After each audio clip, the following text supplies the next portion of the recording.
লাগে তখন আপনি কোথায় ছিলেন? তখন আমি আমার অফিসে ছিলাম, অফিস থেকে যখন দেখছি আগুনটা লাগছে তখন আমি আসছি নিচে। পরে দেখলাম একটা লোক নামলো, একটা মহিলা, একটা পুরুষ আর বাচ্চা। ওনাদের অবস্থা, তিনজনের অবস্থা খারাপ, পুরা গায়েটা আগুন লেগে গেছে, পুরো চামড়া উঠে গেছে। তো উপরে গেলাম, দেখে উপরে ফ্রিজ থেকে আগুনটা লাগছে আর কি, মানে ফ্রিজ শর্ট সার্কিট হয়ে আগুনটা লাগছে আর কি।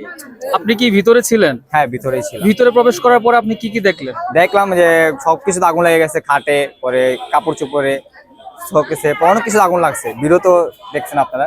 এই এটা কি আসলে কোনো ফ্যামিলি বাসা ছিল না গোডাউন? ফ্যামিলি বাসা ছিল। ফ্যামিলি বাসা ছিল, কিন্তু আমরা যে কাপড় দেখলাম এটা আসলে কিসের? সরি, আমরা গিয়ে যে কাপড় দেখলাম, যে কাপড়ের স্তূপ দেখলাম, এটা আসলে কিসের ছিল? এটা মেবি ফ্যাক্টরি ছিল, ফ্যাক্টরি বাসাও ছিল আর কি, মানে ওখানে কাজও হয়তো, ফ্যামিলি থাকতো, মালামাল লাইনে রাখতো হয়তো বা এরকম কিছু আর কি। তো ফ্রিজ থেকে কম বেশি একটা বাস্ট হয়ে আগুনটা লাগছে। পরে নিভাই লাইছে, বেশিক্ষণ লাগে নাই, 20-15 মিনিটের মধ্যে নিভাই লাইছে।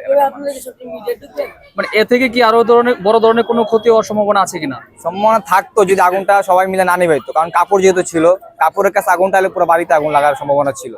এই